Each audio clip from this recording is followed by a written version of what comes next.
আজকে শুধু এই কলকাতা রেড রোড নয়, শুধু হাওড়া কলকাতা নয়, শুধু পশ্চিমবাংলা নয়, সারা ভারতবর্ষে এমন একজন ব্যক্তিত্ব, এমন এক সংবিধান দেশের প্রণেতা, দেশের এমন কোনো শিক্ষা নেই যে সেই শিক্ষাটা উনি ডিগ্রি অর্জন করেননি। আর তার জন্মবার্ষিকী আমরা পালন করছি 135তম। আর শুধু আম্বেদকর সংবিধান রচনা করেননি, গণপরিষদের নেতা ছিলেন। ওনাকে ঘিরেই আইন প্রণয়ন কানুন সব তৈরি হয়েছে। আজ ভারতবাসী আর চরম বিশৃঙ্খলার মধ্যে দিয়ে চলছে। তার প্রধান অন্যতম কারণ এই কেন্দ্রীয় সরকারের পরিকাঠামো। এই যুক্তরাষ্ট্রীয় পরিকাঠামো ধার ধারছে না। রাতের বেলায় আইন প্রণয়ন হচ্ছে, নিশি রাতে আইন বলবৎ হচ্ছে।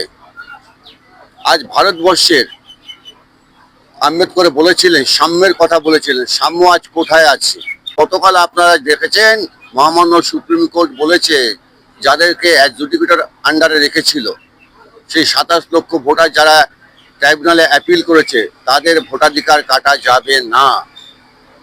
আজ ভারতবর্ষ দেখেছে বাংলার মুখ্যমন্ত্রী, সে নিজে, আর সারা দেশ দেখেছে কোনো রাজ্যের প্রথম একজন মুখ্যমন্ত্রী সে অ্যাপিল করেছে। সে অ্যাপিল করেছে একজন সাধারণ নাগরিক হিসাবে অ্যাপিল করেছে। তার অ্যাপিলের পরেই ট্রাইব্যুনাল গঠন হয়েছে। যে লক্ষ লক্ষ মানুষ, কোটি মানুষের ভোটাধিকার কাটতে চেয়েছিল, আজকে সেই সুপ্রিম কোর্ট আঙুল দিয়ে দেখিয়েছে যে আপনাদের এশিয়ার প্রক্রিয়া সঠিক নয়। আমি অনেক নির্বাচন কমিশনকে দেখেছি, আমি টিএন সেশনকে দেখেছি, এমন নির্বাচন কমিশনকে আমি কখনো দেখিনি। নির্বাচনের কমিশনের প্রথম ভাষা হলো, পরিভাষা হলো যাতে মানুষ স্বতঃস্ফূর্তভাবে ভোট দিতে পারে। আর এই নির্বাচন কমিশন দেখিয়ে দিল যাতে মানুষ ভোট দিতে না পারে। আমরা এই নির্বাচন কমিশনের ব্যাখ্যাটা আগামী 4 মে জনতা জনার্দন ঠিক করে দেবে। জনতা জনার্দন এই উত্তর দেবে। বি.আর. আম্বেদকর বলা হয় ইনি সংবিধানের জনক। আজকে আমরা দেখতে পাচ্ছি যে বিভিন্নভাবে এই সংবিধানই কিন্তু বিপর্যস্ত। আজ এটা ধ্রুব সত্যি কথা, আজকে ভারতবর্ষের সংবিধান আজকে গভীর সংকটে। গণতন্ত্র বলে কিছু নেই। আপনারা তো সাংবাদিকতা করেন, গণতন্ত্র কোথায় আছে আজ?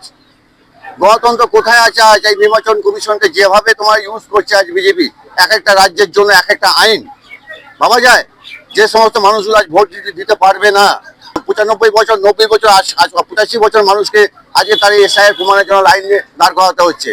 এই একের পর এক লাইন, নোটবন্দির সময় লাইন, ভোটাধিকারের লাইন, আধার কার্ডের লাইন, এই লাইন লাইন লাইন দিয়ে মানুষকে শেষ করে দিচ্ছে। আজ আমি পরিসংখ্যান দিয়ে বলছি, আজকে বিজেপি এই সরকারে আসার পর থেকে যে বিলো প্রপার্টি লাইন, 70% মানুষ এই দেশে বিলো প্রপার্টি লাইন নিচে বসবাস করছে।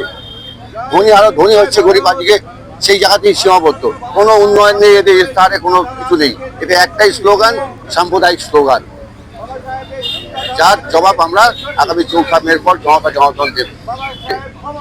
অল ইন্ডিয়ায় schedule caste, schedule tribes, backward minorities একটা সংগঠন ছিল, আপনারা জানেন, এখনো সেই সংগঠনটা আছে। তার জনক ছিলেন অল ইন্ডিয়া সাধারণ সম্পাদক সুধীর রঞ্জন দাস। উনি গঠন করেছিলেন Ambedkar society for socio economic and cultural reform. সেটাকে আমরা এখনো, আম্বেদকর ভবন তৈরি হচ্ছে বীরভূমে, বোলপুরে। আমাদের বিকালবেলা শুধু আজকে আমরা আম্বেদকর জয়ন্তী পালন করবো না, তার সঙ্গে সঙ্গে আম্বেদকর যে মানুষের জন্য, মানুষের পাশে মানুষের থাকা যে বার্তা দিয়েছিলেন, আমরা আম্বেদকর জয়ন্তীর সঙ্গে সঙ্গে আমরা আজ বিনা পয়সায় স্বাস্থ্য শিবির খুলেছি। মানব ধর্মই প্রকৃত ধর্ম, এটাকে আমরা বিশ্বাস করি। তার সঙ্গে সঙ্গে প্রখ্যাত যে শিল্পীকে আমরা হারিয়েছি আশা ভোসলে, তাকেও আমরা শ্রদ্ধাঞ্জলি জ্ঞাপন করব। আমি বাই প্রফেশন ক্যালকাটা হাইকোর্টের একজন আইনজীবী, অ্যাসিস্ট্যান্ট পাবলিক প্রসিকিউটর, আর Ambedkar society for socio economic cultural রিফর্মসের সভাপতি।